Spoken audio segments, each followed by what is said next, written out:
При кашле, боли в горле и бронхите.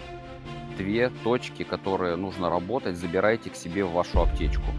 Первое. Находим переход между ладонью и тыльной стороной руки. Можно найти его по цвету, изменение цвета тканей. Опускаемся вот сюда, чуть ниже большого пальца, прорабатываем и еще ниже опускаемся, прорабатываем здесь. С каждой точкой работаем по 30 секунд.